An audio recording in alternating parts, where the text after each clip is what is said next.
Welcome to another episode of Life and Whiskey. As always, I am Jordan, and just got done doing the new Riff single barrel. Now we're going to step into Sagamore Spirits, American whiskey, double oak, straight rye whiskeys. It's a blend of straight rye whiskeys. It says, after aging our straight rye whiskey for 4 to 5 years in high char new American oak barrels, our distillers transfer the aged whiskey into roasted wave stave barrels for an additional 18 months. Okay, so that's what we're dealing with here. We're running at 96.6 proof, so 48.3 ABV. This is batch 8AC, bottle 5037, and it says by KF, so that's the person who hand bottled it. So I've only had one Sagamore that I've reviewed on the channel before. I believe that's a sherry cask. I'm still looking for a port cask and probably something else. Now they have two other bottles or one other bottle of Sagamore. I think they had two other bottles, but one was just like Sagamore rye, like just standard Sagamore, and then the other one was something else that it didn't really trip my trigger as far as buying something. So again, I didn't mention this about the new Riff, but at Mr. Liquor in Rapid City, South Dakota, that's where we got this. I cannot find Sagamore in Wyoming or Montana. I bought this bottle for free because he did not ring it up, I'm noticing. Huh. Okay. Well, yay for me, because kudos on a free bottle. How much was it? I want to say it was $50 or $60. It was in the mid 50s or upper $60 range, I think. I want to say it was in the upper 60s, like $68 and change. $67 and change. It was something like that. Somewhere in that ballpark. Now I know a lot of the Sagamores are running in the like $80. I think the sherry cask that I have was $80 and change that I got in Indiana a couple of years ago. Well, hey man, that is my lucky day right there. I'll take it because I don't get that too often. So free whiskey, Mr. Zeke at Mr. Liquor. I'm sorry. Hopefully you don't get fired over that one. But yeah, pretty excited about that. And since I'm not going to review it, I will also say I got another bottle of this Redwood Empire Lost Monarch as a backup bottle because I absolutely love it. That's a Burr Rye. Picked that up for $36.99. When I bought that bottle right there, I bought it at the Blackwell's Wine and Spirits online, and it was $45 on sale for $35 when I bought it. So $2 more or $1.99 more in Rapid City, South Dakota. So pretty stoked about that. Yeah, sorry, I do not have a price on that, but I think it was in the upper 60s. So hey, sometimes the world just works out. So I'm not going to gripe about it. We're going to move on from there and get into this because that's pretty awesome. Free whiskey. I guess you buy enough of it, especially at one time, something happens once in a while. All right, so getting into this, like I said, we're just kind of muscling through, knocking stuff out. I had a light over here. If you watch the new Riff single barrel rye video that comes before this one, that'll be episode 298. This will be episode 299. I had a light over here shining on me, and that might have been just a little too much brightness. So we'll see how this video comes out. On my computer over here, it looks good, but I don't know. I always have quality issues when I process the videos and then upload them. So things never turn out the way that I see them. 1969 it says on that, or 1909? 1909 it says on the cork. That when Sagamore started? That doesn't seem right. I don't know what that refers to, but it's interesting. On the cork, it's burned in there. Okay, so here we go. This is double oaked. Man, once again, just like that new riff, it has way more bourbon nosing notes than it does rye. It's very sweet, almost like a sherried whiskey. It doesn't smell like sherry. It smells like those dark fruits of a sherry. Very sweet, very dark cherry,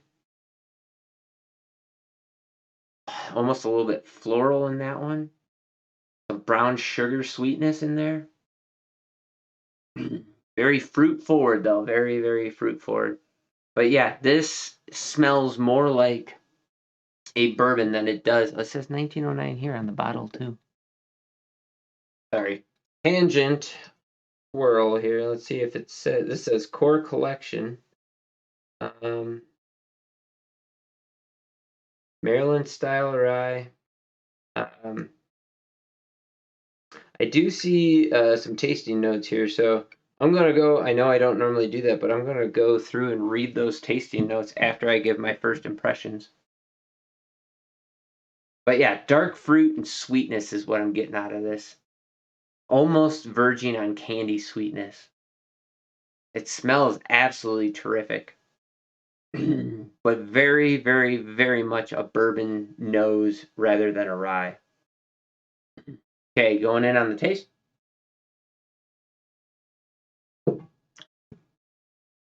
Creamy, viscous, sweet, very sweet.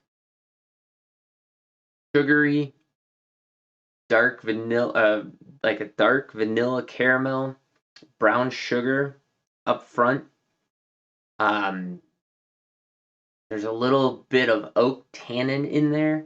That sweet dark cherry note, or even like a dark plum, dark fruit, is kind of lingering in the background.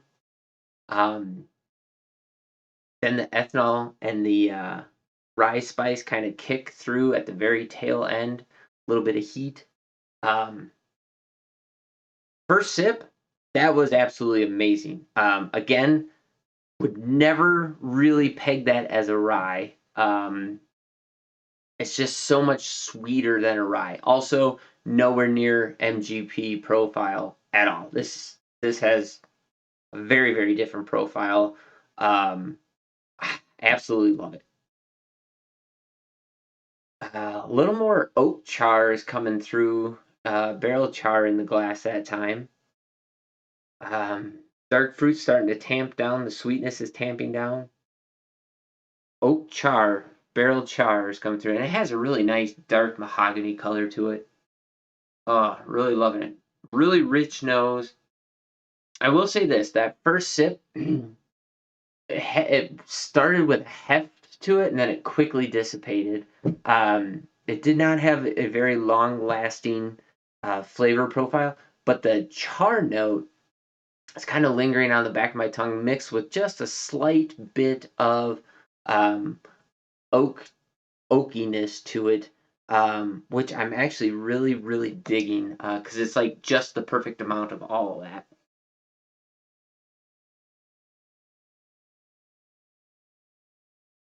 Yeah, sweet forward, brown sugar, has some cherry in there, dark fruit, dries out in the middle a little bit as you get a pretty hefty oak and char in that mid palate that's kind of pushing through to the end on that one. It has just a touch of sweetness in there, but it's mostly oak char, oak barrel char in there. That's kind of really pushing it forward. It's almost a smokiness, but it's definitely a charcoaly char flavor that's pushing through and carrying for the longevity of it. Um, that is really good. That is really, really good. If you are into oak, you will love that. Now, I'm not personally normally into oak all that much because to me, almost every time I get a heavily oaked whiskey, it tends to be something that has a fair amount of age on it, and that age tends to pick up the astringent bitterness of oak. This is not that bitterness. This is like a freshly toasted or charred barrel smell, kind of working in the retronasal flavor profile of this. Like it is, um, it's all the right things about oak that you could want, that I would want, anyways. So there you have it. Really, really big fan of this. Like I said, I want to say this was like 60, upper 60s for price range. I don't believe it crossed the 70 threshold. All right, I probably would have been a little more apprehensive of purchasing it since it wasn't the port cask that I was looking for. But again, free whiskey, so yay me. So thank you, Mr. Liquor of Rapid City, South Dakota. Sorry about about you missing it, ringing it up. But no, I'm not gonna get too mad about that. So that's the second time in a couple of months that that's happened. So, thanks, thank you for that. So as always, like, comment, subscribe if you haven't already. I do appreciate all the comments I've been getting. I like talking to other people and getting some communication. Thank you to all the people here in Wyoming who have started communicating with that. Actually starting to see a fair amount of growth on my Life and Whiskey channel on YouTube. Well, a fair amount of growth. I think I'm still at like 200 and something subscribers. My subscriber count goes up and then that goes down, and I don't know. I think YouTube just deletes people after a while or whatever. But people are interacting with stuff more often, and my videos are getting more plays. I want to say like after about 3 weeks of being out there in the 40 to 100 category of views, which I know as far as YouTube goes, that's not a lot. But as far as my viewership goes, that's pretty good. I do appreciate that. And on BitChute, things seem to be getting a pretty good amount of traction almost right away. Like within the first day, I get 40, 50, 60, 100 views, something like that. So things are growing. I do appreciate that. And I appreciate any feedback you have. As always, drop in the comments down below what you can find a bottle for in your area.